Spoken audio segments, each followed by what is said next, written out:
नमस्कार मित्रों, आज की ऑनलाइन क्लास में आप सबका स्वागत है। और आज का हमारा टॉपिक है विद्युत धारा, करंट, इलेक्ट्रिसिटी। इस टॉपिक में अपन विद्युत धारा के बारे में विस्तार से अध्ययन करेंगे। विद्युत धारा के बारे में अपन 8वीं क्लास में भी पढ़ा हुआ। इसकी सबसे पहले परिभाषा सीखें क्या होती है। विद्युत धारा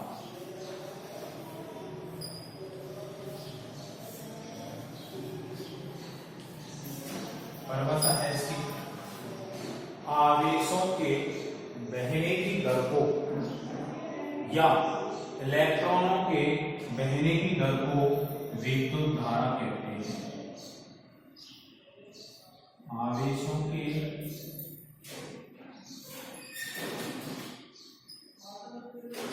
बहने की दर को आवेशों के बहने की दर को या इलेक्ट्रॉनों के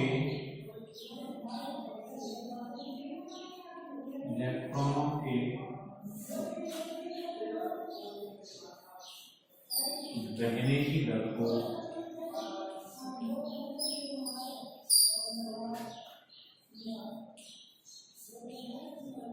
विद्युत धारा कहते हैं।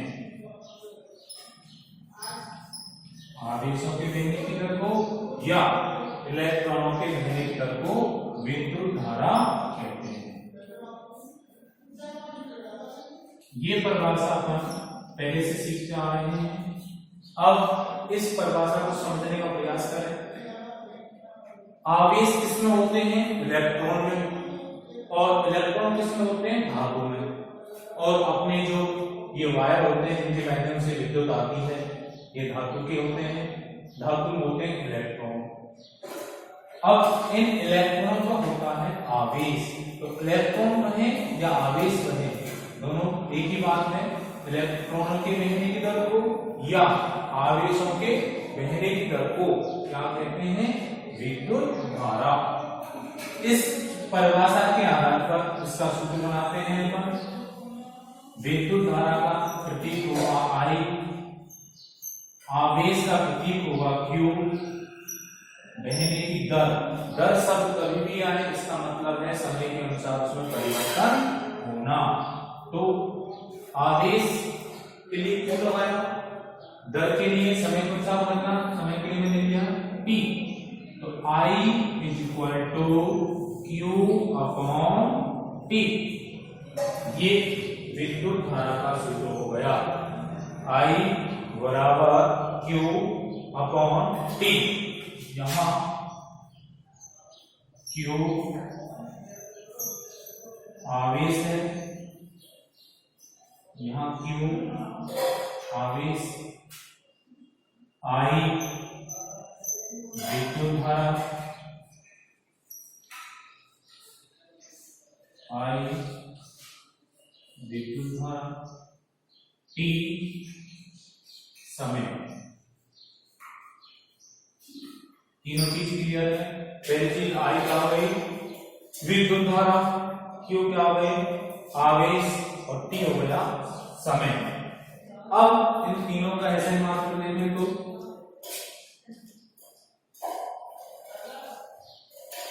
ऐसा ही मात्र।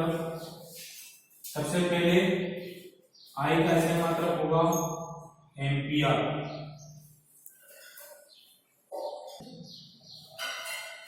I हो गया ऐसा यूनिट इसका एम्पियर। दूसरा है यहां पर Q का ऐसा यूनिट होगा कूलम। Q का ऐसा यूनिट हो गया कूलम। तीसरी इकाई हमारी समय, और समय का ऐसा यूनिट हो गया सेकेंड। इनकी ऐसा यूनिट भी जरूरी है जानना, क्वेश्चन करते समय ये भी पता होना जरूरी है। इसको लिख देते हैं शॉर्ट में AMP, इसको लिख देते हैं C, इसको लिख देते हैं S।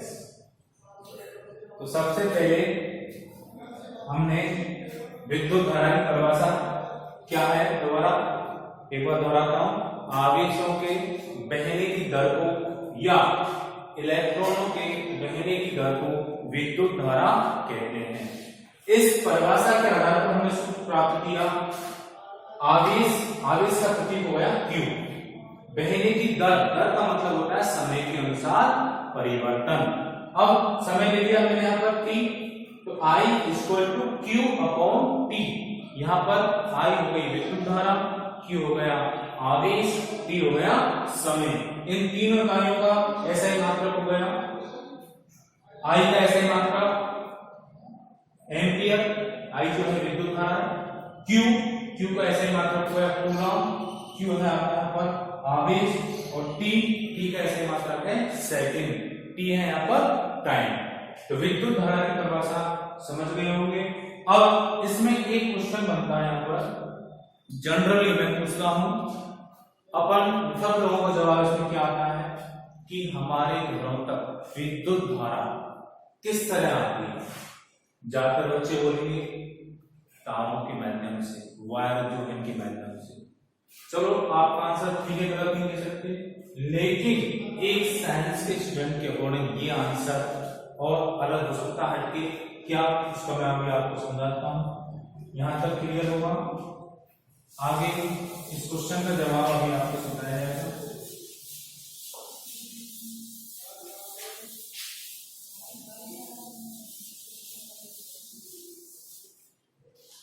हमने कहा आपसे कि विद्युत धारा किस तरह प्रभावित होती है।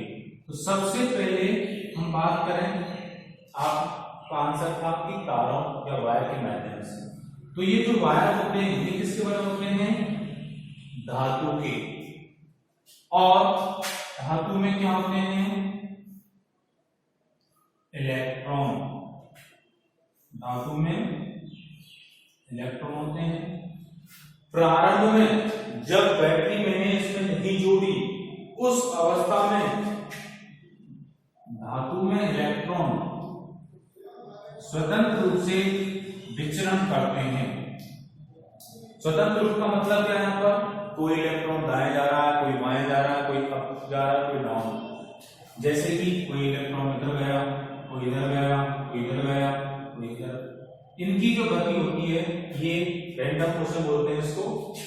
लेकिन जैसे ही हमने बैटरी इसमें जोड़ी तो सभी इलेक्ट्रॉन एक निश्चित दिशा में आना शुरू हो जाते हैं। और इसका क्या कारण है, क्योंकि इलेक्ट्रॉन को होता है नेगेटिव चार्ज, और ये बैटरी का बड़ा वाला जो होता है इसको होता है पॉजिटिव, और छोटा वाला होता है नेगेटिव। जैसे मैंने बैटरी कनेक्ट की तो इलेक्ट्रॉन सभी एक निश्चित दिशा में आना शुरू हो जाते हैं, और इसका कारण यह है क्योंकि इलेक्ट्रॉन को माइनस चार्ज है, और बैटरी का जो बड़ा सिरा है जब प्लस का है तो माइनस वाला प्लस की ओर क्या होता है, आकर्षित। सभी इलेक्ट्रॉन इधर गति करना शुरू हो जाते हैं, और इलेक्ट्रॉन का गति करना या बहना ये हमने परिभाषा में पढ़ा थी, ये क्या कहलाता है, विद्युत धारा।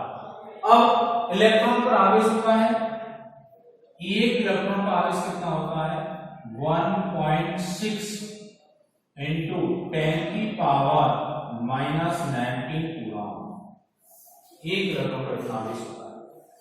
तो मैं परिभाषा में दोनों चीजें लिखवा चुका हूं, इलेक्ट्रॉनों के बहने की दर या आवेशों के बहने की दर क्या कहलाती है, विद्युत धारा। तो आवेश किसमें होते हैं, इलेक्ट्रॉन में। इलेक्ट्रॉन बह रहे हैं, आपने समझाया क्यों, धातु में क्या होते हैं, इलेक्ट्रॉन, और इलेक्ट्रॉन पर क्या होता है, आवेश। इलेक्ट्रॉनों के बहने की दर बोलते हैं या आवेशों के बहने की दर बोलते हैं, दोनों का एक ही अर्थ है, दोनों परिभाषाएं सही हैं। अब यहां पर इलेक्ट्रॉन की दिशा तो ये हो गई, अब आप समझ गए होंगे विद्युत धारा किसके माध्यम से आ रही है, इलेक्ट्रॉनों के माध्यम से। तो अब आपका आंसर क्या होगा, अगर आपसे पूछा जाए विद्युत धारा किसके माध्यम से घरों तक आती है, इलेक्ट्रॉनों के माध्यम से। जैसे हम विद्यालय जाते हैं बच्चे, उसके माध्यम से, वैन के माध्यम से, उसी तरह विद्युत धारा किसके माध्यम से आती है, इलेक्ट्रॉनों के माध्यम से, क्योंकि इलेक्ट्रॉन रहते हैं और इलेक्ट्रॉन के द्वारा ही क्या होती है, विद्युत का प्रवाह होता है। अब बात करें हम इसकी दिशा की, इलेक्ट्रॉन की दिशा की होगी नेगेटिव, लेकिन विद्युत धारा की जो दिशा है इसकी विपरीत होती है हमेशा। अगर इलेक्ट्रॉन आपके इधर बह रहे हैं तो विद्युत धारा ऊपर की ओर जाएगी। ये दिशा का भी जानना बहुत जरूरी है। इलेक्ट्रॉन की जो दिशा होगी उसकी विपरीत दिशा में विद्युत धारा बहेगी। दूसरी चीज, अभी यहाँ तो इलेक्ट्रॉन मैंने दे दिए, वाई दे, अगर इलेक्ट्रॉन आपको परिपथ में ना दे और आपको परिपथ इस तरह का दे दे दूसरा, जैसे मैंने ये बल्ब का सिंबल बना दिया, दूसरा परिपथ बनाया, बैटरी बना दी, बैटरी का बड़ा सा छोटा, ये फिर बड़ा फिर छोटा, और इसमें की लगा दी, बड़ा सारा प्लस का, छोटा माइनस का। अब आपसे पूछ लिया जाए कि इसमें विद्युत धारा की दिशा क्या होगी, तो सबसे पहले आपको एक चीज ध्यान रखनी है, इसमें बैटरी आपको देगा परिपथ में, और बैटरी में जो बड़ा वाला सिरा होता है वो होता है प्लस का। हमेशा ध्यान रखना है प्लस के सिरे से विद्युत धारा शुरू होती है, प्लस के सिरे से विद्युत धारा शुरू होती है। अब प्लस का सिरा ये ना, यहां से विद्युत धारा, ये दिशा होगी विद्युत धारा की, इसकी आई, इलेक्ट्रॉन की नहीं, विद्युत धारा। और इलेक्ट्रॉन की दिशा आपको निकालनी है, विद्युत धारा की दिशा आपको पता लग गया, इलेक्ट्रॉन की दिशा इसकी विपरीत होती है, तो इलेक्ट्रॉन की दिशा क्या होगी, ये वाली। इस तरह दिशा का भी ज्ञान होना इसमें जरूरी है कि विद्युत धारा की दिशा क्या होगी और इलेक्ट्रॉन की दिशा क्या होगी। अब यहाँ पर ये चीज आपको क्लियर हो गई होगी, इधर इलेक्ट्रॉन की दिशा है, इधर विद्युत धारा की दिशा है। अब आपको परिपथ में आप क्वेश्चन दे दे आप निकाल सकते हो। हमने अभी दो चीज पढ़ी, पहली विद्युत धारा किसे कहते हैं उसकी परिभाषा सीखी, उसके अलावा उसका सूत्र सीखा, उसके बाद दूसरी चीज में हमने परिपथ में धारा की दिशा और इलेक्ट्रॉन की दिशा का भी ज्ञान किया। अब आगे दूसरी चीज है इसमें नेक्स्ट, विद्युत विभव, इलेक्ट्रिक पोटेंशियल क्या होता है, देखो सबसे पहले समझना इसको। विद्युत विभव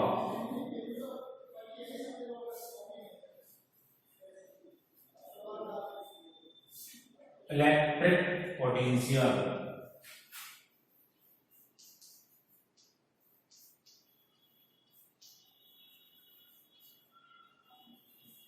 इसको लिख देते हैं अपन डी से। क्या होता है विद्युत विभव, समझने का प्रयास करें। एक आवेश आपने यहां मान लिया Q1, पहला आवेश Q1, दूसरा आवेश आपने मान लिया अनंत पर Q2, पहला आवेश ये रहा, दूसरा आवेश Q2 का मान लिया 1 कूलम। अब परिभाषा के अकॉर्डिंग में समझाता हूं, Q1 आवेश का अपना यहाँ क्षेत्र होगा जहां पर इसका प्रभाव देखेंगे, प्रभाव क्षेत्र होगा।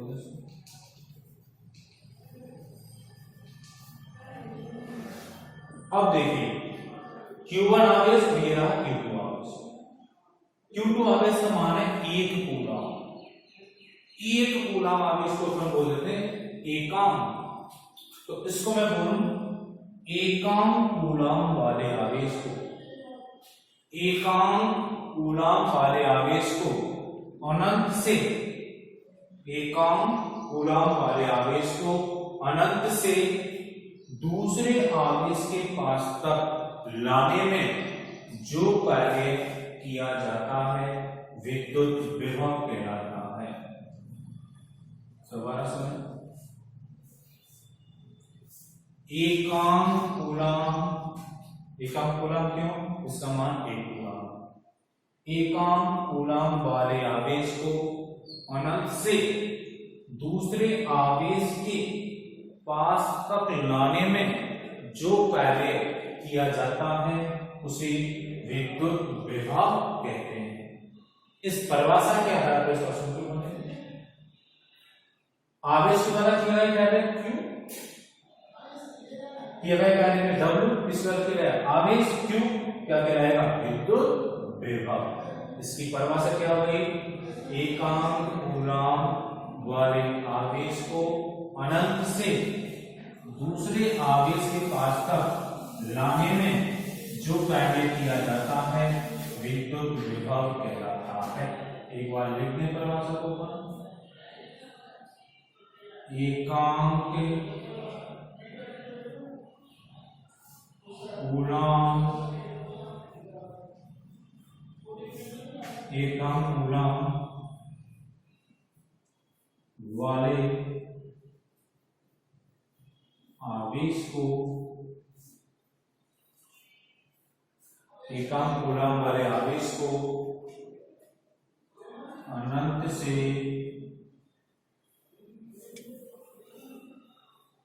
एकांक कूलम वाले आवेश को अनंत से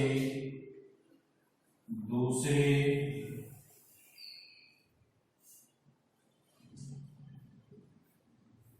आवेश के पास तक लाने में जो कार्य किया जाता है, विद्युत विभव कहलाता है। विद्युत विभव कहलाता है।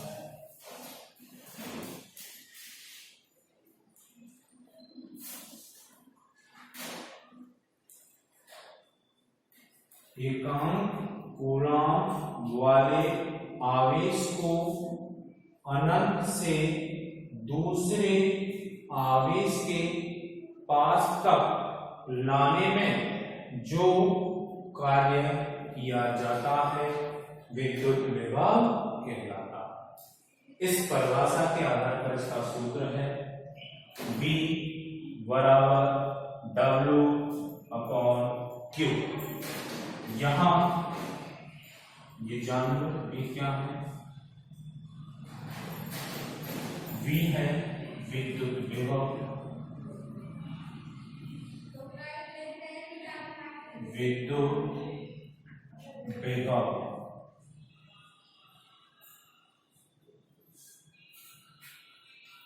W कार्य,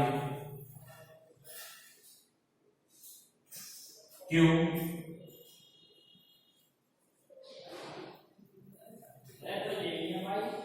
आवेश। ये तीनों चीज क्लियर। यहां V क्या हो गया? विद्युत विभव, W कार्य और Q आवेश। अब इनके SI यूनिट, ऐसा ही मात्रा बोलते हैं। SI का मतलब है सिस्टम ऑफ इंटरनेशनल। SI का पूरा नाम है सिस्टम ऑफ इंटरनेशनल। मात्रा क्या है? V का SI मात्रा होगा वोल्ट। V का SI मात्रा होगा वोल्ट। W का SI मात्रा होगा जूल। W का SI मात्रा क्या होगा? जूल। Q का SI मात्रा क्या होगा? कूलम। तीनों मात्रा भी क्लियर है। सुने देखें, V विद्युत विभव है यहाँ पर, इसका SI मात्रा हो गया वोल्ट, इसको V से लिख देते हैं वोल्ट को। W कार्य है, इसका ऐसे मात्रक हो गया जूल, इसको लिख देते हैं जे से। और क्यू आवेश, जिसका ऐसे मात्रक हो गया गुलाम, इसको लिख देते हैं सी से। तो अभी हमने दो चीज पढ़ी। पहली, विद्युत धारा किसे कहते हैं, उसकी परिभाषा हमने सीखी। इसके अलावा उसका सूत्र हमने जाना। और दूसरी चीज, विद्युत विभव ये क्या होता है, इसकी परिभाषा सीखी, इसका सूत्र जाना। अब विद्युत विभव को तो अपन शॉर्ट में लिखते हैं V से, और विद्युत धारा को मैं बताया था आपको I से। अब इन दोनों का ही उपयोग आगे पढ़ेंगे, जो ओम का नियम है। तो यहां तक क्लियर होगा। आगे अब अपन ओम का नियम की ओर चलते हैं।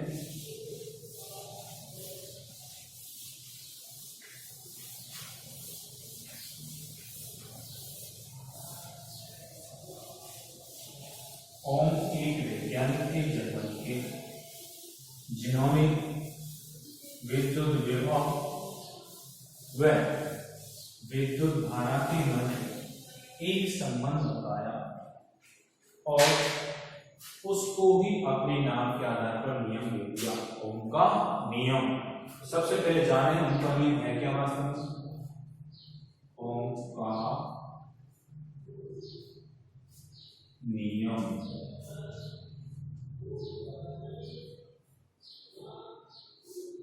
ओम का नियम, पहले सबसे पहले इस वैज्ञानिक ने किया क्या वो जाना, उसके बाद नियम को हम बताएंगे। इसने प्रयोगशाला में एक परिपथ बनाया पहले, और परिपथ में इसने क्या क्या चीज जोड़ी है, बैटरी, कुंजी,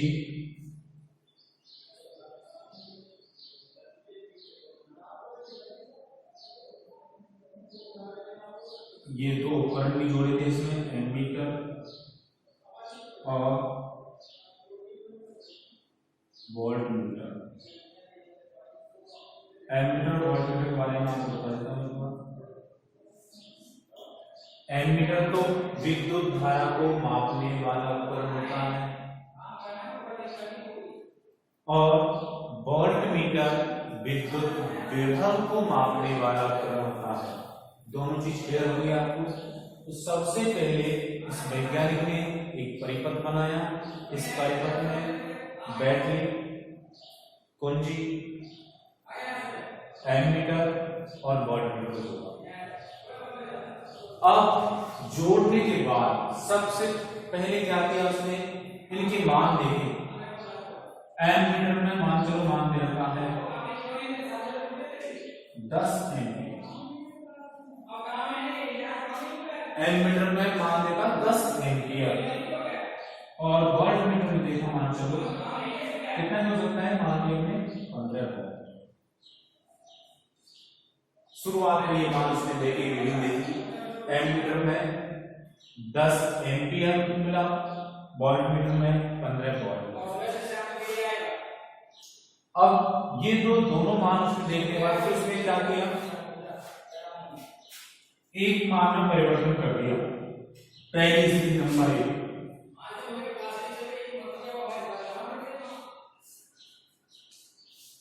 नंबर 1 स्थिति क्या, वोल्टमीटर में मान को घटाया, V का मान घटाया, विभव का मान घटाया,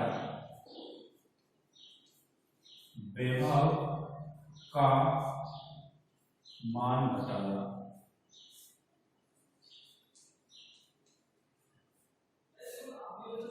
विभव का मान घटाया।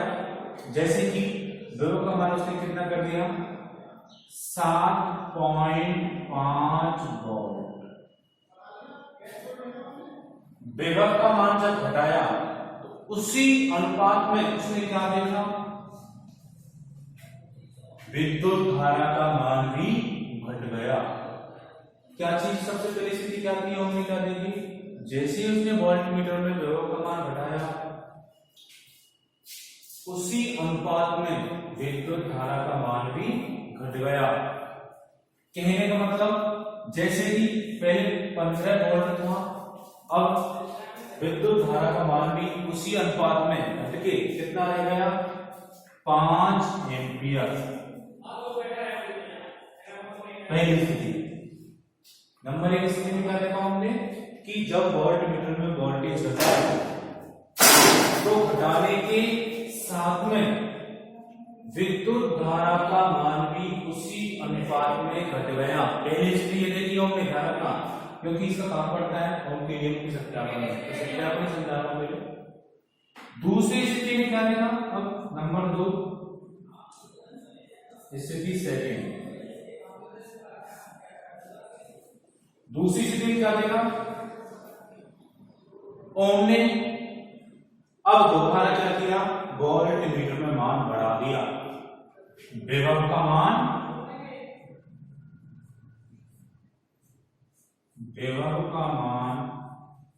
बढ़ाया।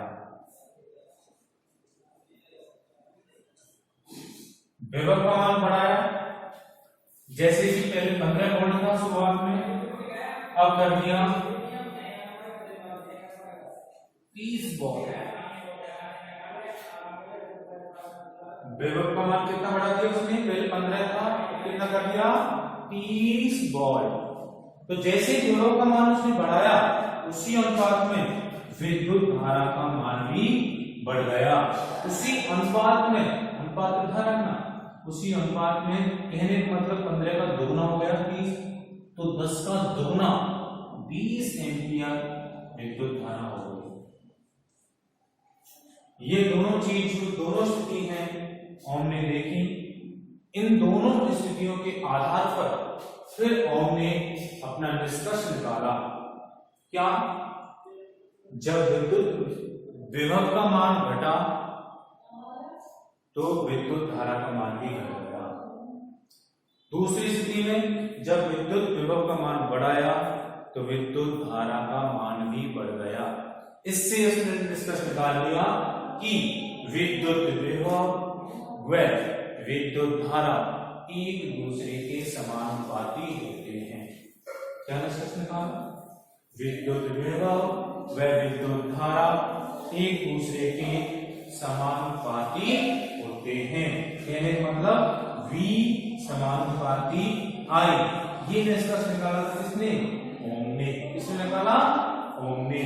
और इस निष्कर्ष को ही उसने अपने नाम के आधार पर अपना नियम दे दिया, जिसे अपन आज पढ़ते हैं ओम का नियम। ओम का नियम, तो ओम का नियम समझ गए होंगे क्या है, विद्युत धारा और विद्युत विभव दोनों आपस में क्या होते हैं, समानुपाती। B समानुपाती I, B समानुपाती I। ये जो साइन है समानुपाती का, इसका अर्थ यही होता है कि एक राशि में आप परिवर्तन करोगे तो दूसरी राशि में भी वही परिवर्तन होगा जो उसमें हो रहा है। समानुपाती मतलब सीधा सीधा I बढ़ा B भी बढ़ेगा, I घटा तो B ये भी बढ़ गया। तो ये जो नियम था ओम का नियम है, इसने अपने नाम के आधार पर दिया, इसका नाम ओम था, इसलिए इसका नाम क्या पड़ गया, ओम का नियम, जो कि बहुत महत्वपूर्ण है बोर्ड की तरफ एग्जाम के लिए। तो ओम के नियम के बारे में आप जान गए होंगे। अब इसमें एक लाइन भी बोलते हैं, किसी परिपथ में निश्चित ताप और दाब पर विद्युत धारा एवं विद्युत विभव एक दूसरे के समानुपाती होते हैं। ये ओम का नियम है। अब इस नियम को आगे होगा मैं सॉल्व करता हूं।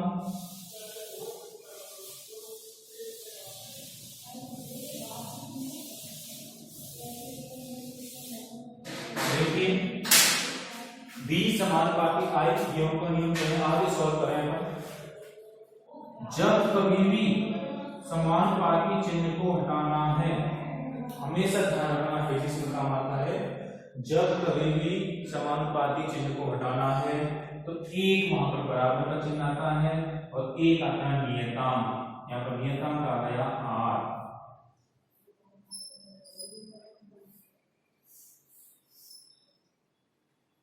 हमने समानुपाती चिन्ह को हटाया, कैसे हटाया? समानुपाती चिन्ह को हटाओगे तो बराबर का चिन्ह आएगा, एक नियतांक आएगा और उसके अलावा वो बाकी चीज सेम के सेम रहेगा। तो ये हमारा आ गया V बराबर आई आर। इसका एक सूत्र बन गया उनके नियम से। इस सूत्र में यहाँ तीनों चीजों के बारे में पता है, एक नई चीज आर आई है, आर के बारे में बता देता हूं। आर होता है प्रतिरोध,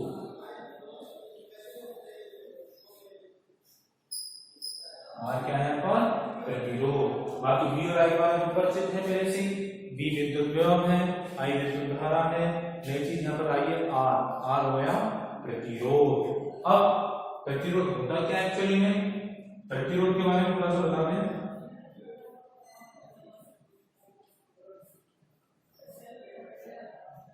जैसे कि अपन रास्ते में जा रहे हैं और हमारी गाड़ी की गति ब्रेकर आने पर स्लो हो जाती है, क्या बोलते हैं उसे? Speed breaker. उसी तरह प्रतिरोध एक तरह से स्पीड ब्रेकर है विद्युत धारा का। कहने का मतलब धारा जो बहती है परिपथ में उसका विरोध करता है। धारा का बहने का विरोध करने वाला क्या कहलाता है? प्रतिरोध। आर से इसका सिंबल डिनोट किया जाता है। ये प्रतिरोध जो है दो चीज पर निर्भर करता है। सबसे पहले प्रतिरोध के बारे में आपने जान लिया, प्रतिरोध है क्या, इसकी फिर निर्भरता भी बता दें। प्रतिरोध धारा का विरोध करता है, परिपथ में बहने वाली धारा का विरोध करता है। और ये प्रतिरोध जो है एक तरह से स्पीड ब्रेकर है किसका? विद्युत धारा का। जैसे हम रास्ते में जाते हैं, ब्रेकर आने पर हमारी गति स्लो हो जाती है, उसी तरह प्रतिरोध भी धारा का क्या करता है? रोकता है, उसका बहने का विरोध करता है। ये दो चीजों पर निर्भर करता है। नंबर एक है लंबाई, जो भी धातु का कार्य उसकी लंबाई, और नंबर दो है मोटाई। मोटाई का मतलब समझना, काट से ऊपर भी चलता है इसमें। इन दो चीजों पर प्रतिरोध निर्भर करता है। मोटाई वजह से चौक है, इस चौक का ये आगे वाला सिरा होता है, ये इसकी मोटाई होती है। अब इस मोटाई को अपन दूसरे नाम से जानते हैं काट क्षेत्रफल। काट क्षेत्रफल